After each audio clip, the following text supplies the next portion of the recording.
Welcome everyone to lecture number 40. Okay, so we have discussed all the aspects of amendment of the constitution in lecture number 38 and 39. We have covered all the aspects, but during those topics I have purposely skipped few of the things. Okay, so now I will go through quickly whatever we have discussed verbally, and I will discuss whatever the topics have been skipped. Okay, so that we'll have a complete clear picture of it.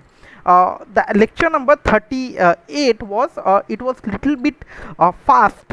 Okay, so topics were quickly covered over there, and now we are digging into the deep for that. So for that video, to understand in detail, please go through that lecture number 38. Even if you are unable to understand few of the stuffs, that is completely okay. Commit here. Now you will understand all the aspects. Okay, 38 39 is a very important lecture to understand this 40. 40 is completely a summary of it, and in detail discussions for that topic also is there.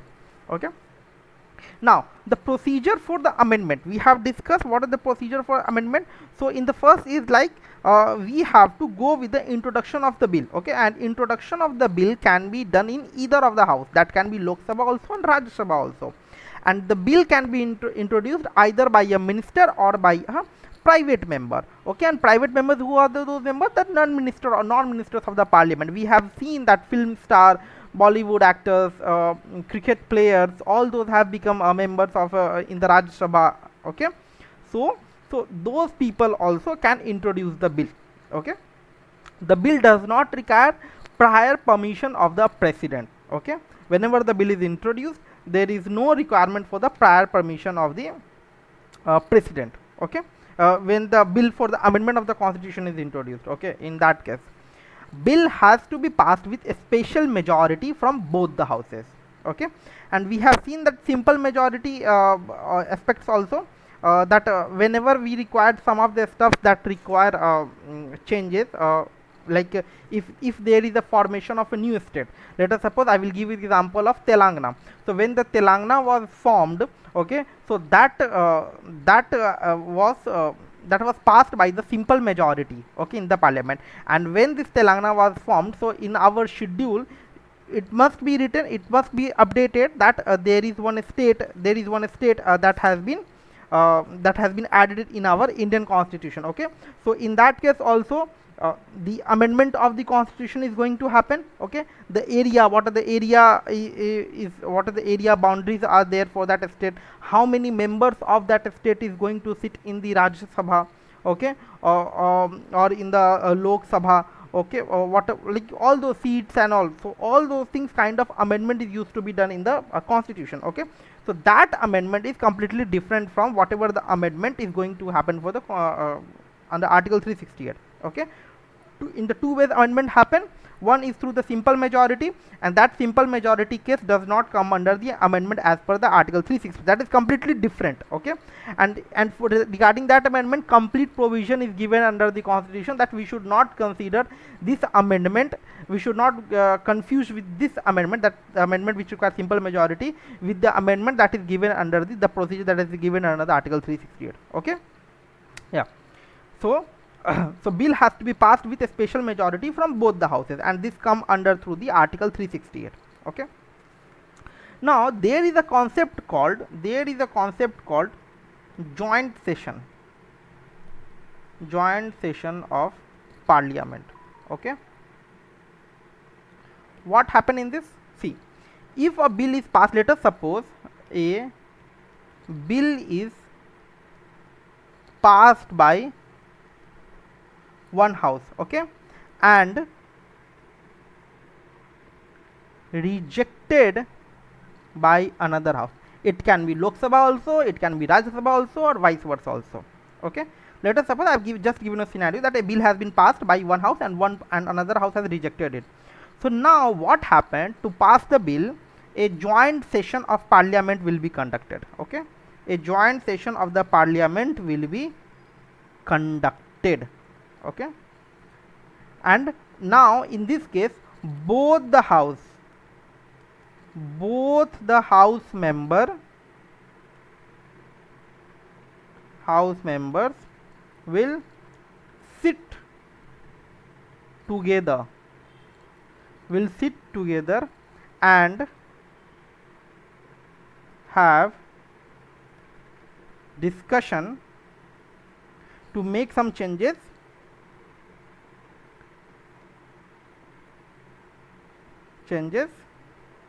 and then bill will be passed. See, what is that? See, one joint session will be conducted. Okay, now after that both the house members will sit together.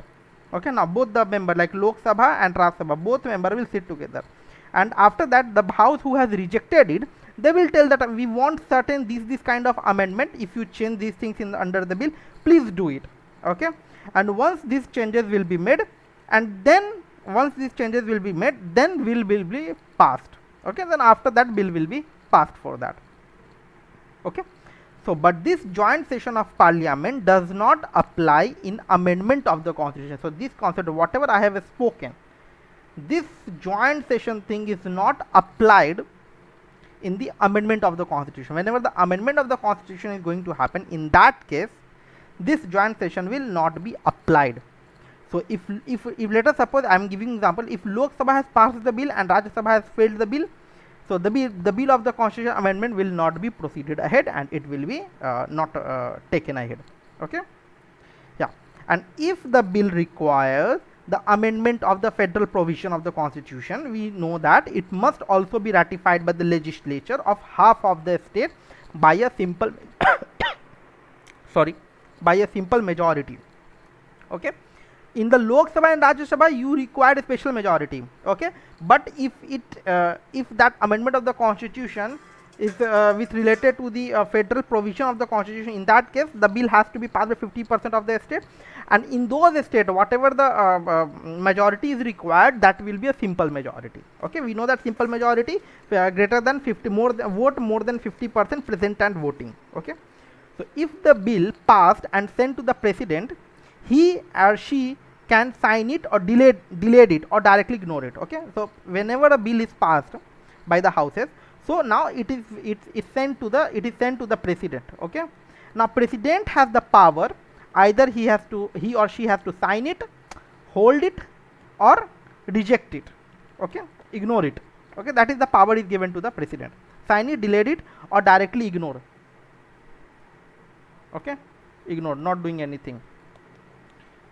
But in the case of this constitutional amendment, president can't utilize this power. The president can't utilize this power. Why?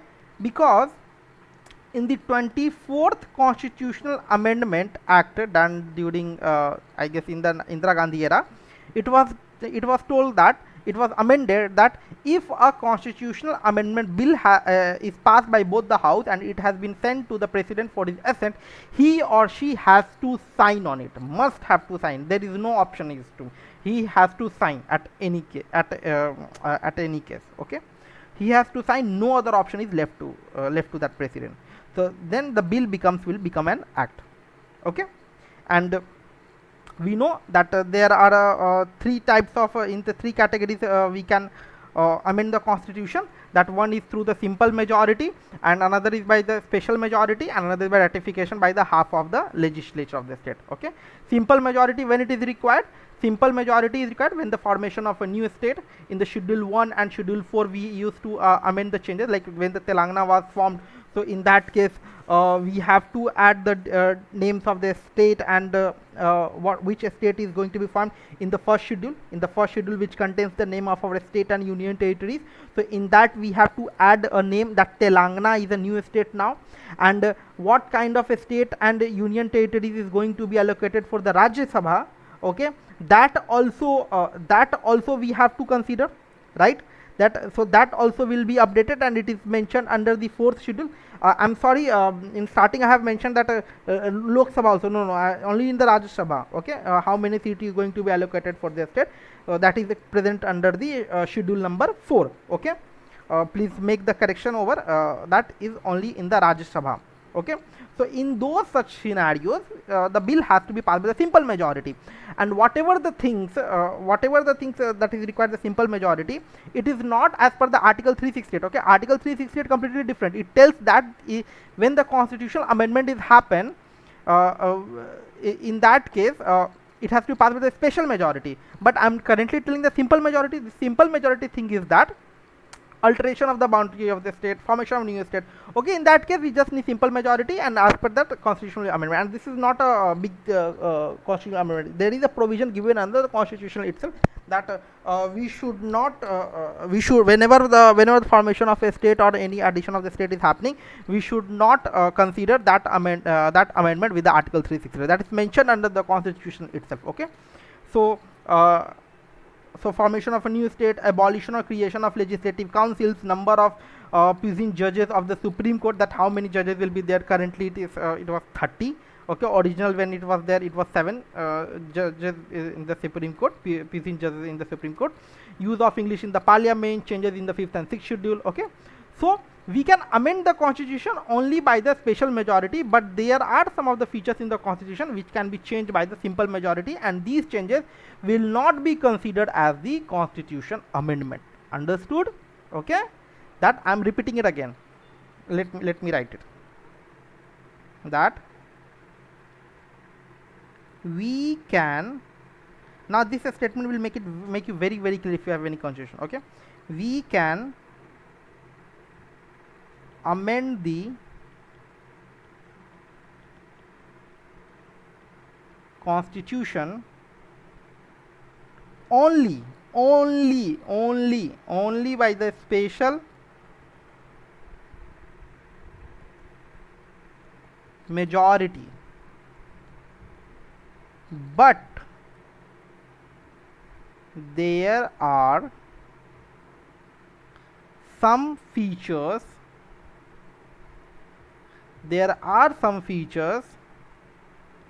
in constitution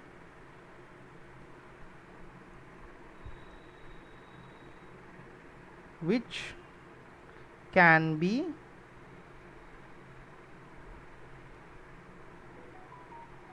changed by simple majority. Okay, like formation of the state, number of seats that required allocated for that state in the Rajya Sabha. For that we have to amend the schedule 4 of the constitution. Which state is going to be formed, we have to add it in the schedule 1. Okay, that kind of things we can do by the simple majority. And whatever these changes will happen with the simple majority, and these changes will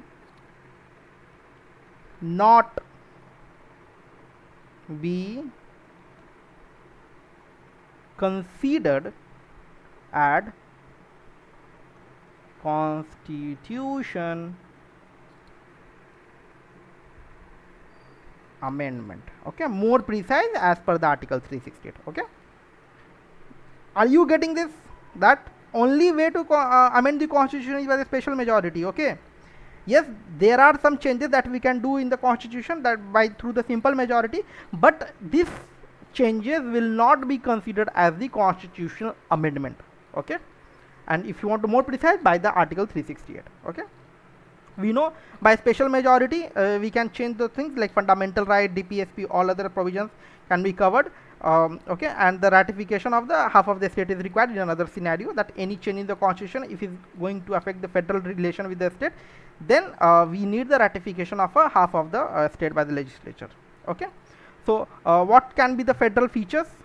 There are queries like we have, I have just spoken that a special majority, in the two ways we can amend the constitution, one by the special majority, another by the special majority with the ratification, 50% ratification of the state legislature. Okay, okay, when the 50% state legislature ratification is required, when the constitutional amendment is related with the federal feature amendment, then we have to connect with the state legislature. Okay, so now we have to understand what kind of federal features we are talking about, how we can identify that this will be something called as a federal features that we connect. In that way, in that case we have to connect with the we have to go with the elections or majority of the states and all. Okay, so let us suppose the election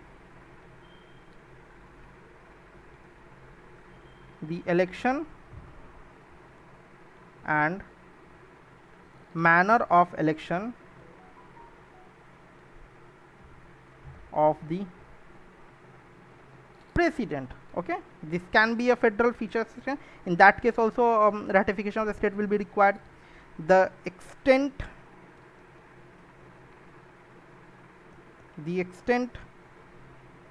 of the executive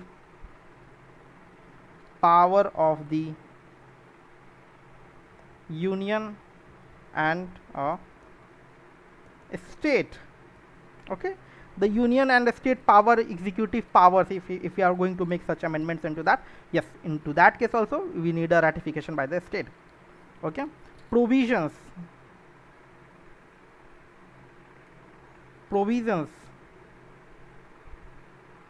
dealing with the Supreme Court and High Court. Let us say, I will give you example, NJAC case.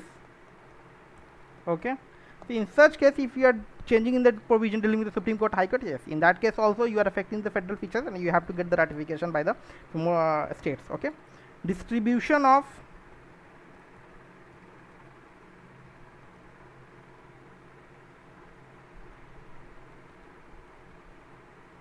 legislative powers between union and states. Okay, the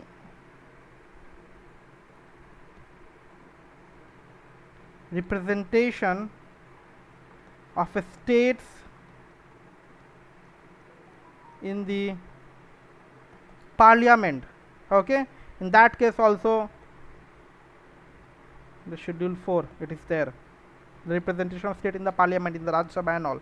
Okay, in that case also if you are going to make changes into that, yes, it is going to affect the federal feature. So if you are making changes in those things, yes, in that case also it is required. 7th schedule. Okay, example, the GST case, changes in the GST taxes and all. Okay, in that case we required, when the GST bill was passed, we required it was passed by the special majority by both the houses, and after that it required 50% ratification by the state also in that case. Okay, and further, in that case, if you want to amend the article 368 itself, in that case also you want ratification by the state. Okay, so technically constitution can be amended by only two ways, a special majority and another will be a special majority with ratification by the half of the state.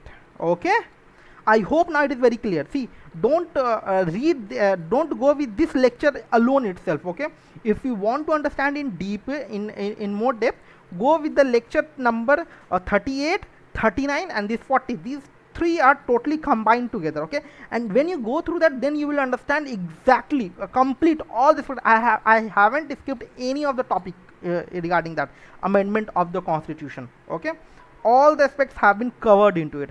Even though if you have any doubt, please comment over the videos, and if you want to connect with me on my social media handle, please connect with me on social media handles, accounts and all. Yeah, this is a new channel, we really need your support. Please like and subscribe. Yeah, thank you.